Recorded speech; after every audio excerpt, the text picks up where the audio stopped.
Bonjour tout le monde, j'ai un message très important à vous partager. Si vous permettez, je vais le lire, ok? Je vais le lire, j'ai le texte devant moi, étant donné l'importance et le nombre d'éléments que j'ai à vous partager. Alors, il y a quelques jours, j'ai été visé par un article du Devoir écrit par la psychologue Nathalie Platte.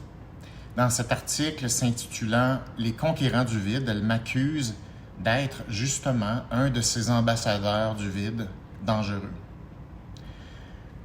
Ceci n'est pas le premier article qu'elle écrit à mon sujet, dans lequel elle me méprise, moi, et méprise aussi mes clients et ceux qui s'intéressent à mon travail. Alors, les articles sont en haut, les liens sont en haut, je vous laisse le soin de les lire si vous voulez. Je vous laisse le soin de lire ce qu'elle a écrit en 2022 et ce qu'elle a écrit la semaine dernière qui justifie le présent message. Mais pour résumer, Nathalie Platte m'accuse d'être un charlatan narcissique, que mon succès serait une forme d'aberration causée par un savoir-faire unique, essentiellement celui de savoir bien duper mon audience grâce à des stratégies trompeuses multiples et ma beauté physique. Elle donne l'exemple d'une vidéo dans laquelle j'utiliserais abusivement mon pouvoir sur de pauvres contracteurs qui seraient victimes de moi. Elle m'accuse d'enseigner comment diagnostiquer mon entourage ou votre entourage pour mieux contrôler et abuser les autres. Elle m'accuse de me filmer avec l'objectif de mettre ma mâchoire découpée en valeur à l'écran à des fins marketing. Nathalie explique que mon succès serait explicable par ce type de stratégie visant essentiellement le public féminin qui tomberait droit dans mon piège et par le fait même, Nathalie méprise au passage les gens qui s'intéressent à mes messages, mes travaux et à mes formations. Elle explique que mon succès est dû à une société qui est grosso modo si vide, souffrante et inadaptée que celle-ci n'est pas capable de distinguer ce qu'elle appelle les conquérants du vide, comme moi, de ceux qui seraient respectables et éthiques. L'éthique est un mot que Nathalie rappelle souvent de manière à justifier son texte. Elle ramène l'importance de cette valeur suprême dans ses commentaires sur sa page Facebook pour défendre ses propos face aux détracteurs qui sont de plus en plus nombreux. Alors maintenant que vous connaissez la mise en contexte, je fais cette vidéo parce que je veux que les gens sachent ce qui se passe à l'arrière-scène. Et de façon courante. Et il semble que personne en parle sur la place publique pour pas avoir de représailles, et je peux comprendre ça tout à fait, mais il reste que c'est inacceptable qu'un phénomène d'intimidation comme ça, parce que c'est du salissage, ne soit pas compris, ne soit pas dénoncé et passe sous silence. Et je veux que les gens comme vous sachiez ce qui se passe, que vous fassiez votre propre opinion. Au cours des dernières années, certaines personnes du milieu médiatique et d'autres qui ont préféré opérer dans l'ombre se sont eux-mêmes octroyés une forme de supériorité et une autorité morale autoproclamée. Certaines personnes se positionnent maintenant en sauveurs et en justiciers sociaux. Et ça, c'est apparenté à la grande tendance woke qui est pratiquement laissée sans opposition au Canada et au Québec. Woke, on en parle souvent, mais ça veut dire éveiller. Ça veut dire éveiller les consciences. Donc, woke, ça veut dire que ces personnes-là sont plus éveillées et conscients que les autres. Et les woke sont, par le fait même, une autorité morale supérieure. Les nouveaux justiciers sociaux sont comme des nouveaux Robins des Bois autoproclamés, des guerriers contre le mal pour sauver la société et les victimes. Il s'agit d'une place de héros, de sauveurs, de Superman, de Wonder Woman, déguisés en Mère Teresa, en quelque sorte. Et pour maintenir leur statut de supériorité morale face aux autres et maintenir leur marketing social, leur image sociale de héros, ils doivent dédier leur temps à dénoncer le mal, l'injustice et brandir des valeurs qui sont théoriquement inattaquables pour être protégés et se permettre d'être agressifs, irrespectueux et parfois carrément violents. Et oui, selon eux, la justice l'exige. Néanmoins, ce type d'activisme rampant, souvent déguisé et souvent porté par des gens qui sont intellectuellement brillants, ayant une forme d'autorité professionnelle et sont habiles sur le plan verbal. Parce que tordre la réalité et bâtir un argumentaire et un narratif convaincant reste une tâche qui est difficile sur le plan intellectuel. Et typiquement, si vous allez voir leurs publications Facebook, par exemple, vous verrez qu'une forte proportion de leurs publications concerne la dénonciation de l'injustice, pointer des oppresseurs, se mobiliser contre quelque chose. Donc, leur plateforme leur sert évidemment à éveiller les consciences et éduquer le public sans cesse. Ainsi, la stratégie de choix de ces personnes est de tenter de discréditer, d'humilier, d'affecter la crédibilité, affecter la réputation, mépriser au nom de la défense de la société, la défense de victimes réelles ou purement inventées, souvent inventées, et la défense de la grande vertu, comme dans ce cas-ci, l'éthique. Ce sont des processus agressifs et narcissiques qui sont amplement documentés et c'est très facile de le détecter, entre autres, par le bouclier de la vertu qui est toujours brandi pour justifier les attaques et les agressions. Vous comprenez que dans les faits, ça n'a aucun sens puisque les personnes qui brandissent leur grande vertu les violent au fur et à mesure, forcément, dans leur démarche d'attaque. Donc, défendre l'éthique et le respect dans un sens, dans un message, et tenter en même temps de discréditer, de mépriser et d'affecter la réputation d'une personne, c'est une pure contradiction. Et oui, ceci est entre autres le problème de ces justiciers socio-professionnels. La cohérence.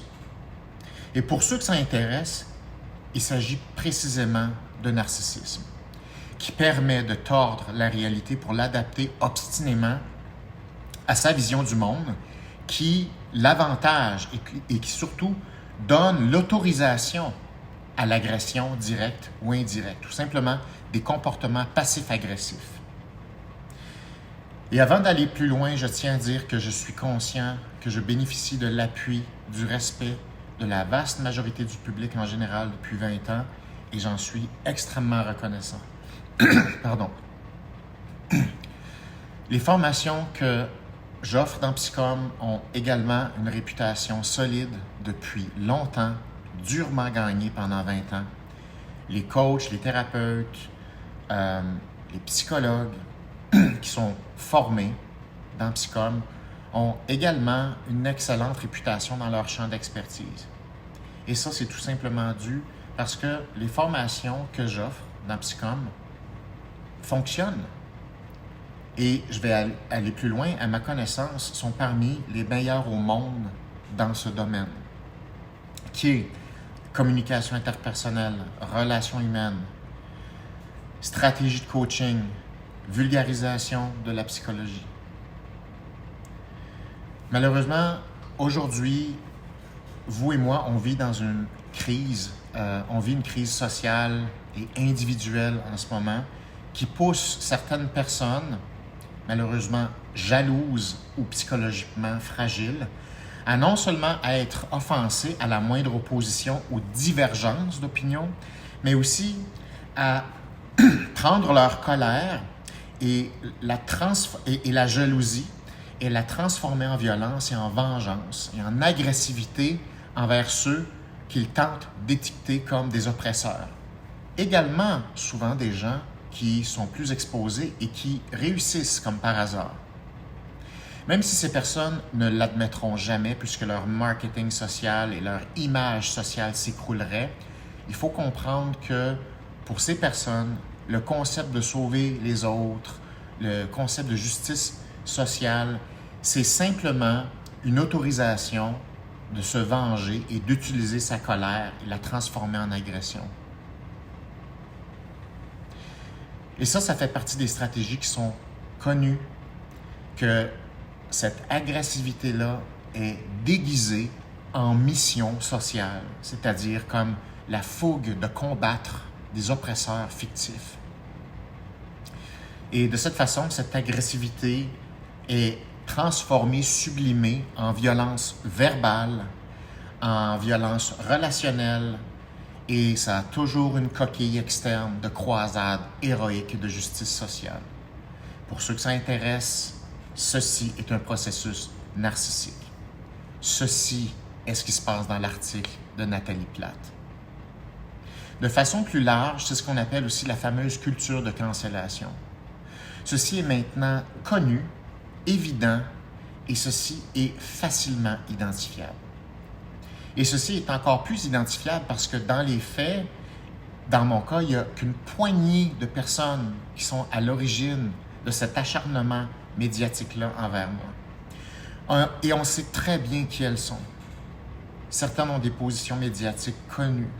Beaucoup d'entre elles vivent directement de leur militantisme agressif et obsessionnel. Et de manière à nuire délibérément, certaines de ces personnes font des stratagèmes élaborés à l'arrière-scène pour affecter leur cible. C'est très connu. Je ne vais pas nommer de nom, mais j'en ai des noms. Il est très facile de savoir de qui je parle puisqu'elles s'encouragent entre elles et se félicitent entre elles pour leur succès d'attaque. Et ça, c'est la définition même de commérage et d'intimidation de groupe. Évidemment, toujours sous le couvert de la vertu et la défense des victimes. Le regroupement pour mieux intimider et célébrer l'intimidation, ce n'est pas nouveau en soi, mais les médias sociaux sont des plateformes idéales pour promouvoir l'agression rapide et efficace. L'intimidation de groupe, ça ne s'applique pas seulement à la récréation ou à l'école secondaire. La similitude entre les stratégies d'intimidation à l'adolescence et le monde adulte sont nombreuses. Par contre, le narcissisme, en ce moment, est particulièrement nouveau. S'unir pour intimider, légitimer l'intimidation en prétendant se battre contre l'oppression et devenir, par conséquent, un sauveur et être moralement supérieur. À titre d'exemple supplémentaire, mon agente et moi avons directement été contactés par téléphone par des représentantes de groupes féministes nous avertissant qu'ils préparaient un coup médiatique désigné dans le but de me nuire en raison d'opinions divergentes. L'argument des sauveurs est toujours le même. Défendre les faibles contre les fameux oppresseurs dangereux. Mais ce sont ces personnes qui déterminent qui sont les oppresseurs dangereux. Et ça veut dire qu'on est dans une époque où on peut annoncer une agression d'avance pour assouvir sa justice sociale, et c'est normal. Et comme par hasard, des articles haineux à mon égard sont sortis peu après cette menace. Comme ces intimidateurs pathologiques réussissent souvent à intimider, terroriser, réussir leur coup de cancellation, ils sont rarement opposés et leur narcissisme ne fait que grossir. Puisque pour ces personnes, couper la tête d'une personne et particulièrement d'un pseudo-oppresseur est une forme de victoire associée à leur croisade. Comme le veut la nouvelle culture woke, le succès de ces personnes n'est pas de faire avancer la société ou même défendre les fameuses victimes. L'objectif, évidemment implicite, non conscient, mais surtout inavouable et honteux, est d'actualiser un sentiment de supériorité. Comme l'objectif est de trouver des oppresseurs, Les attaques visent encore et toujours à, et je cite, dévoiler Guillaume sous son vrai jour, c'est-à-dire en tant que charlatan et surtout en tant qu'oppresseur dangereux. Encore et toujours, sans succès. Nathalie Plate est obsédée avec cette idée de me démasquer. En d'autres mots, il est impossible que, dans le fond, pour elle, je ne sois pas un oppresseur ou un charlatan. Comme dans les faits, il n'y a rien à démasquer, les tentatives d'affecter ma crédibilité restent insatisfaisantes pour elle. Je reste donc une cible à abattre.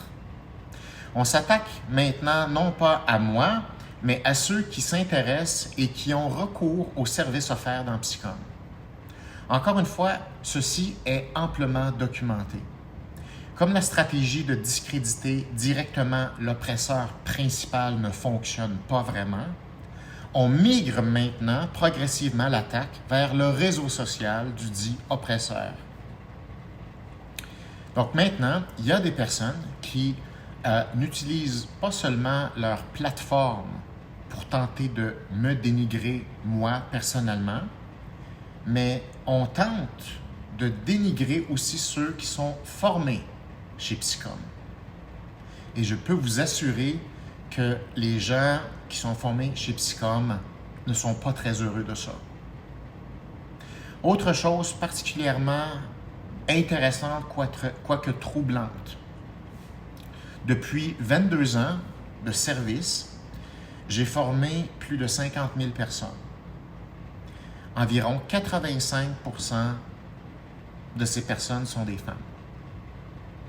Dans son article, Nathalie Plate est si obsédée par sa mission de me démasquer qu'elle implique au passage de son article que ma clientèle féminine n'a ni l'intelligence ni le jugement pour s'apercevoir de mon incompétence.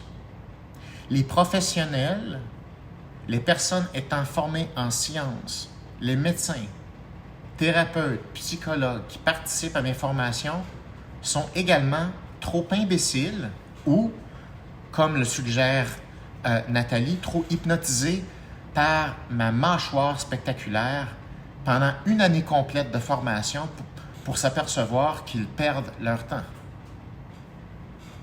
Les personnes comme Nathalie Plate soutiennent que mon talent de charlatan est si puissant que mes clients ne se rendent pas compte qu'ils sont dupés, ce qui expliquerait que le taux de satisfaction de mes formations est de l'ordre de 95%. Les clients ne sont pas conscients qu'ils ne sont pas satisfaits. Plutôt, ce serait ma beauté physique qui neutraliserait le jugement des femmes qui participent à mes formations. Parlant d'incohérence narcissique typique des justiciers sociaux, imaginez un instant qu'un journaliste masculin accuse une formatrice féminine d'avoir du succès à cause de son physique. Imaginez le tollé que ça susciterait. Pourtant, dans un règne narcissique et activiste, la fameuse éthique à propos de laquelle Nathalie obsède est soudainement disparue. Et c'est intéressant que, d'un côté, certains sauveurs obsèdent à propos de l'égalité entre les hommes et les femmes, égalité qui est un autre bouclier magique en ce moment, mais on l'applique seulement quand ça nous arrange. Bref, mes clients ou participants à mes formations n'auraient pas la capacité de percevoir qu'ils sont victimes de moi. Ils sont soit trop imbéciles ou soit je suis trop compétent pour abuser des gens. Ce phénomène témoigne du cancer qu'est le mépris et la jalousie déguisés en mission sociale. Pour ceux et celles qui sont intéressés au phénomène du narcissisme, je pense que vous êtes bien servis ici. Et je peux vous assurer que Nathalie n'est pas la seule. Le phénomène que je décris présentement a très peu d'opposition au Québec. Ici, on peut insulter qui on veut maintenant, tant que nous faisons semblant de défendre de grandes vertus, de grandes victimes et de façon assez bruyante et agressive. Bien désolé, ce genre de stratégie ne m'intimide pas, ne me fait pas peur, parce que je vois très clair là-dedans et c'est inacceptable. Un article comme celui de Nathalie Platte est inacceptable. Plusieurs commentaires d'insatisfaction sur la page Facebook de Nathalie ont d'ailleurs été écrits. En effet, plusieurs personnes qui me connaissent, qui connaissent Psychom, qui connaissent mes formations, qui connaissent leur contenu, ont partagé solidement, clairement, rationnellement et surtout respectueusement leur désaccord envers Nathalie. Et ils sont de plus en plus nombreux à se sentir insultés devant cette condescendance. Ceci a mené Nathalie à mener une sorte de tentative incohérente de nuancer son article, prétendant en gros avoir mal été comprise. Elle patine tant bien que mal en tentant de changer le propos aberrant de son article. Et cette tentative n'a évidemment berné personne. Suite à ces commentaires et devant l'opposition solide à laquelle Nathalie ne s'attendait probablement pas, elle a, et croyez-le ou non, brandi à son tour le statut de victime, en suggérant qu'elle était maintenant intimidée par les gens qui ont exprimé leur désaccord. Effectivement, beaucoup de personnes qui ont fait des formations avec moi ont exprimé leur désaccord. Et Nathalie est maintenant victime d'eux. Ainsi, la boucle est bouclée. Une personne narcissique qui n'arrive plus à conserver son statut se défend en adoptant la posture de victime, pointant du doigt les nouveaux oppresseurs. Ceci est textbook. En conclusion, je peux accepter qu'on ne soit pas d'accord avec moi. J'accepte d'avoir des conversations basées sur la recherche de la vérité et basées sur la bonne foi. Je suis d'accord avec le fait que certaines personnes ne m'aiment pas, même si évidemment j'aimerais bien que tout le monde m'aime. Je suis également d'accord avec le fait que peut-être vous ne partagez pas mes opinions ou vous n'aimez pas mon contenu, même si j'aimerais que tout le monde aime mon contenu et mon travail. Je suis capable de vivre avec ça et c'est correct. Et il y a une façon de l'exprimer. Puis il y a une façon de respecter les uns les autres avec ces désaccords-là. Mais je n'accepte aucune forme d'intimidation. Je n'accepte pas le manque de respect.